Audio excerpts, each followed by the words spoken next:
everyone, so I'm here today to film an empties video. So I haven't filmed one, I don't think, since the end of February or the beginning of March, I think. So these are all the products that I have finished up since then.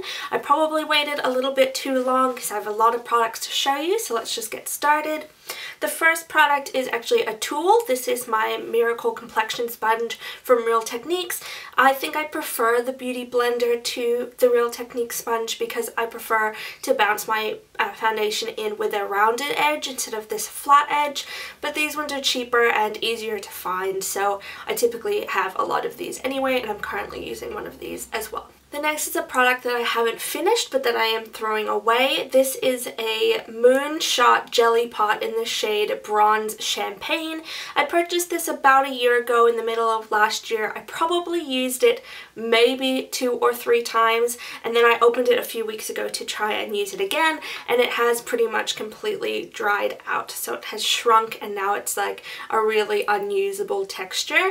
So that's really disappointing, but I didn't love the color anyway, and I didn't love the consistency. I just probably wish I hadn't spent like $32 on 2 uses.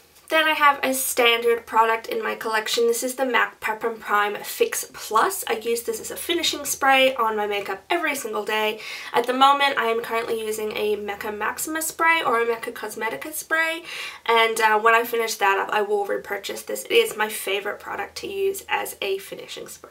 Then I have a mascara. This is the L'Oreal Lash Ecstatic or Lash Paradise, I think is what it's called in other countries.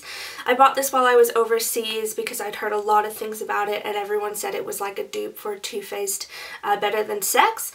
So I purchased it, and I probably should have known, considering I don't like Too Faced Better Than Sex, that I wouldn't like this mascara as well. I find this wand really large and clumpy. I think it applies mascara really clumpily to my lashes. It doesn't add a whole lot of volume or length, and it smudges quite badly. So I used this for almost exactly 3 months, and then I decided I'm not going to use it anymore. Then I have a concealer. This was from my Project 50 pan for 2018. This is the Bare Minerals Bare Skin Complete Coverage Serum Concealer. I purchased this because the idea of a serum concealer sounded really good to me, but even though this is the lightest shade Fair, it is too dark and too yellow for me. So I used it as much as I could. I even took the stopper out, which made it very messy, and now I've just used as much as I'm willing to use of this. So I have called it quits and I have finished this concealer. I have 2 more complexion products. Both of these were also from my Project 50 pan. They're minis that I got from a Sephora Benefit like 500 point perk. The first one is the Do the Hoola Soft Matte Liquid Bronzer, and this is the Hoola Quickie Contour Stick. I had really low expectations for both of these products, so I wasn't super excited to try them, hence I put them in a project. This was a contour cream stick, and I thought it would be way too dark for my skin, but I actually ended up really loving it. It blends out really nicely and turned into quite a nice powder finish once you use it, so I did actually really like this product. And the same with the Do the Hoola. I wasn't super excited for it either. It is a really light yellow tone. I think it's closer in color to Hoola Light than to the original Hoola. It also reminded me a lot of the color of the Physician Formula Butter Bronzer, leaned just a little bit more yellow than other bronzers tend to, and while it was hit and miss on my skin sometimes it lent a bit too yellow and I looked a bit jaundicey. Other days it looked really nice, so I actually was really surprised and really enjoyed both of these products. And my last makeup product is a lip gloss. This is the Marc Jacobs Enamored High Shine Lip Lacquer in the shade Pretty Thing. This is my favorite lip gloss. I love this formula. It is a really thick, almost sticky, kind of leans towards sticky formula. It's really shiny, lasts on the lips really well, and it has a minty vanilla kind of scent to it. I really love this formula, and this is my favorite color. It's a really lovely pink color. I took out the stopper. This was also in my Project 50 pan, but I took out the stopper and tried to get as much out as I could. The product that's down in the bottom I just can't get out, so that's stuck down there unfortunately, but I would repurchase this after I've used up a few more lip glosses. And now I just want to run through some perfumes that I finished. The first is a rollerball from Nest. This is the Paradise fragrance, which is pretty much just a straight up blood orange scent. When you wear it, it kind of smells like you've just poured blood orange juice all over yourself. It smells so good. I really like how sharp and citrusy it is. I would purchase this product again, but I'll probably wait until next summer when I'm more interested in wearing citruses, but I will definitely buy the full size of this one. I then have 3 samples from YSL. These two are the Black Opium Nude Blanche, which is I think a new formulation, new flanker to Black Opium. The original Black Opium's not my favorite. It's kind of a burnt caramel type of scent, and I just don't think it's all that special, all that nice. Nude Blanche was nicer because it has a bit of a florally kick to it, but I don't think it's that remarkable, so I probably wouldn't buy it. And this is YSL Mon Paris, which I thought was a really nice light floral kind of, I think it's a white floral for every day. So I did actually quite like this, but again, for YSL prices, I don't think they're that unique. So I did enjoy using them and I would use them again.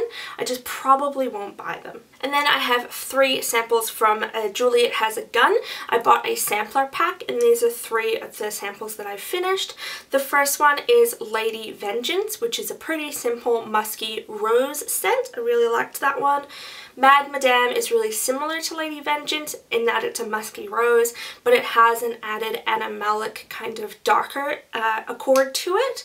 And the third is Miss Charming, which was easily my favorite out of the 3. It's a really nice light sweet floral, but the problem with Miss Charming is that I would spray it on and within an hour, definitely within 2 hours, I couldn't smell it at all. Even if I pressed my skin up to my face, I really couldn't smell it. So for Juliet Has a Gun, that kind of price range, I'm looking for something that's going to last a little bit longer on my skin. So even though I loved Miss Charming, I probably won't buy a full size. As for Lady Vengeance and Mad Madame, I think my favourite of the 2 was Mad Madame because it's a little bit different from your typical musty rose.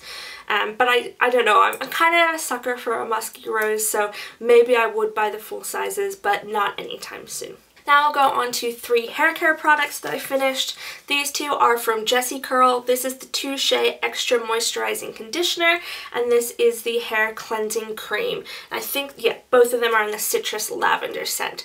So I got the Touche to mix in with my Spiralizer gel to apply to my hair as my styling gel throughout winter last year, so it actually lasted way longer than I needed it to. But I really liked it for adding extra moisture to my hair just on the day-to-day basis and to protect my hair a little bit more from the cold. The hair cleansing cream I just used as a cleansing conditioner. It is pretty good, but I think I prefer the Living Proof curl conditioner, so even though I did like using this, I think I prefer Living Proof, so I'll continue to purchase that one instead. And lastly, this one is from L'Oreal. It is a Botanical Safflower Rich Infusion Softening Ointment for dry hair. I really liked this purchase because it doesn't have any silicones or alcohols in it, which is what I typically aim for when I'm looking for a hair care product, especially a drugstore hair care product.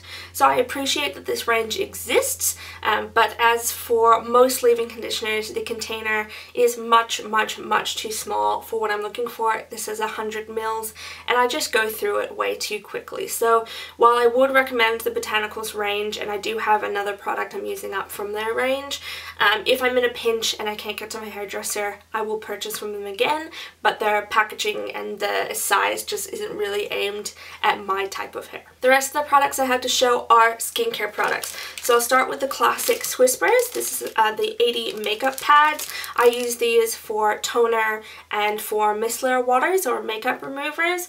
I'm not currently using a makeup remover, so I haven't been using that for a while. I also prefer the Shiseido facial cottons because they come in recyclable packaging, whereas the Whispers does not. And then I have 3 sheet masks. The first one is the J1 Jelly Pack Vita Mask with fluorine and Vita. I purchased this mostly because it's a 2-step mask. It's got a sheet mask in the bottom, and on the top it's step 2, which is the J1 Jelly Pack, which I've heard a lot of people talk about as a really nice priming moisturizer. So basically it's a really thick gel that you smooth over your skin as pretty much as a primer. It gets really, really sticky, and it's supposed to be really good for making makeup stick to your skin. It's not the nicest consistency, and I probably wouldn't purchase it again, but I was really glad to have the chance to try it instead of having to buy the entire product. I would buy the sheet mask again, but I don't really need the jelly pack, so I probably won't buy this sheet mask again. This is from 16 brand. It's the Spirulina mask pack and the Ocean Talks mask pack. I got this from Mecca. I really like these 16 brand masks. I've used all of them so far, so I would purchase it again. I think they're all fairly similar in terms of hydration, and because they're really easy to find at Mecca, I would buy that again. And lastly, we've got the Neutrogena Purifying Boost 100% Hydrogel Mask. This is the purifying one. So this is not a sheet mask, it's a hydrogel mask, and it came in 2 separate pieces, which were way too big for my face, which I typically find with Western sheet masks. I do really like that it's a hydrogel mask. It's a little bit easier to wear and feels a bit more hydrating than a sheet mask. I don't think it necessarily purifies, even though it has seaweed extract in it. I think sheet masks are almost exclusively for hydration, really. I do like that the Neutrogena masks are easily available and that they're hydrogel, and they are pretty expensive though, so if you're going to purchase them, get them on sale. I have 3 more, I think, that I have to use up, but none of the Purifying Boost. I probably won't buy that kind again. These 2 products aren't really skincare, but I'll mention them now. This is the Beauty Theory Nail Polish Remover with acetone. It's one of those like little sponges in a tub that you use to take off your nail polish. I really like this way of nail polish removal. It's just really easy, but it can get a little bit messy if you don't keep the bottle upright, if you're like me. And the other one, this is the Mayura Organics All Natural Deodorant Stick. This is Bergamot Lime Coconut. I purchased this because it was, I think, like the only aluminum-free deodorant in Woolworths at the time that I hadn't already used and knew I didn't like. This is the worst deodorant I've ever used. It was truly horrible. It's got the consistency of like semi-softened butter, so when you put it on your skin it just balls up and goes everywhere. So I was like, how much is actually getting onto my skin? I don't know. And it actually made me smell worse than what I did without any deodorant on, because it has a scent to it and it goes a bit sour. It was just truly horrible. It's the only deodorant I've not finished because it was so bad. I would never recommend it. It was truly horrible. I've got 2 little minis. This is the Charlotte Tilbury Take It All Off Genius Eye Makeup Remover. I got this as a gift with purchase. It was just a bi-phase eye makeup remover.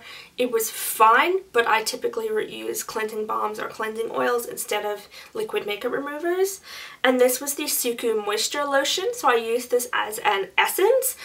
It was fine, but I don't know what the ingredients are because it's written all in Japanese. So I would have to check to see if it contains alcohol.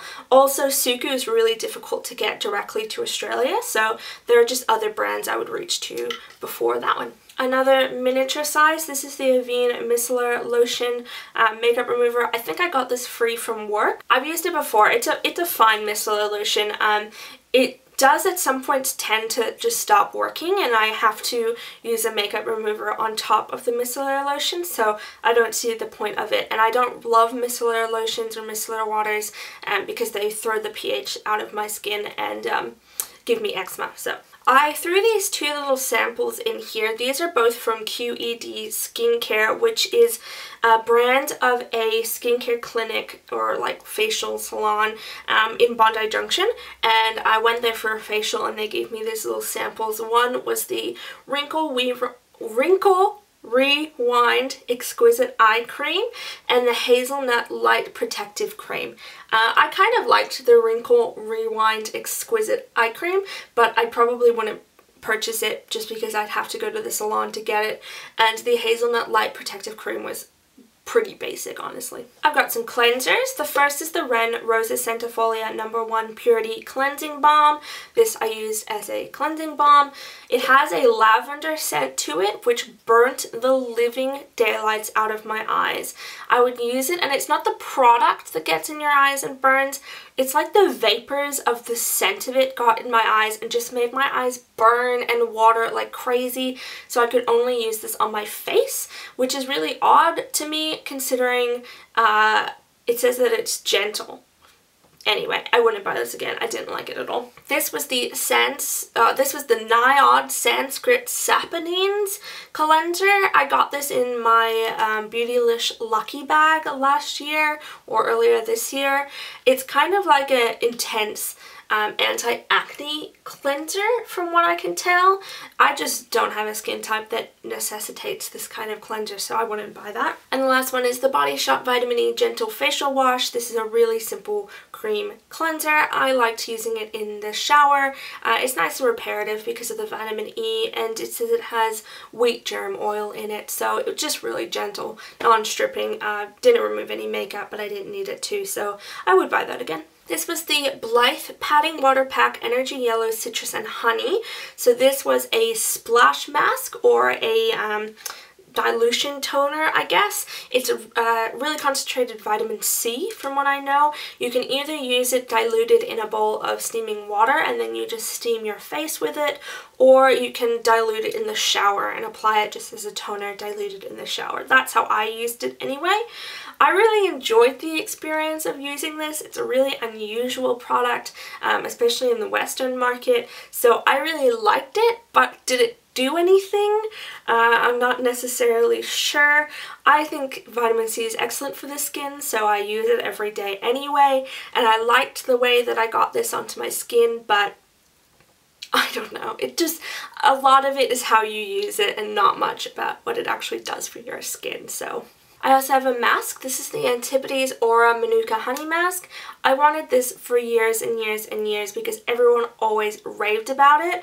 I know Shan XO talks about it all the time, so I finally picked it up like 2 years ago, I think. It's basically just a Manuka honey mask that you smooth all of your skin and then wash off. It's supposed to be antibacterial because honey is naturally antibacterial. I don't think it did anything, or at least I didn't notice anything. It kind of just felt like a really thick honey cream that I put on and then took off, so I didn't think it was worth the money, so I won't buy that again. 2 serums. This one, all the writing has rubbed off because a perfume spilled on it, but it was the Pixia Rose Caviar Essence. So it was basically a gel serum that had little pink particles in it, which I assume were some sort of rose oil or something like that. I did like this, and it's recently become available at Sephora in Australia, so I would consider purchasing it again because it was just really light and easy and it felt really nice sinking into the skin. Plus I just typically like using rose products on my face, but as to it being better than anything else, I don't necessarily think so, and I don't think it contains hyaluronic acid, so that's the most moisturizing product you can really use, so I'd probably reach for that instead of rose. And this one is the Murad Advanced Active Radiance Serum. This was a mini size. I got in a set over Christmas time. I liked this serum. It's a nice vitamin C serum. I like that it's in an opaque container and that it was in a really nice stable serum. It's 153 Australian dollars for the full size, and when the like Drunk Elephant one is less than that, and when there are ones at the drugstore that are less than that, I just kind of think, I'm not sure what makes this one better than any of the other ones. So I was glad that I tried it. I'm glad that it was a small size, but while I will continue to use vitamin C every day, I don't think it'll be this one. And lastly, I have 2 moisturizers. The first one is the Raw Superfood Infused Beauty Activate Me Face Moisturizer. I purchased this because Raw launched before I left my job, so I decided to try something from their range and I needed a moisturizer. This smells like fruit, but kind of like Play-Doh fruit. It smells really, really sweet, and the consistency is awful. I felt like I was rubbing a film onto my skin and then it would dry and shrink a little bit, and it never felt like any of it actually touched my skin. It just kind of held around on top of it. I hated using this from the first use. I'm kind of amazed I kept with it, but would not recommend. Literally hated it. This is the Glam Glow Glow Starter Mega Illuminating Moisturizer. I purchased this after I got a sample in a Beauty Loot box from Mecca. I really liked the sample that I got, and I used it as like a tinted moisturizer base instead of just a moisturizer. So then I like immediately dropped the $70 on the full size, and pretty quickly I regretted it. This doesn't sit well over any sort of primer or sunscreen or other moisturizers. It doesn't work well. It balls up and separates, which makes sense considering it's a moisturizer and not a foundation. But I wanted to use it as a foundation, so I tried for that for a really long time, and then I gave up and just used it as a moisturizer. And in terms as a moisturizer, it's just not enough. It smells really weird, and I just like $70, and it doesn't have anything in it that I think is particularly special. So I liked it. I liked the color. I liked the way it looks on my skin. It looks really nice and glowy with the pearlescence in it, but man, I could buy better. So there you go. Those are all the products that I've finished up in the last few months and whether or not I would repurchase them. If you've used any of these products, please let me know how you went with them down below. Otherwise, thank you so much for watching. Have a great day. Bye.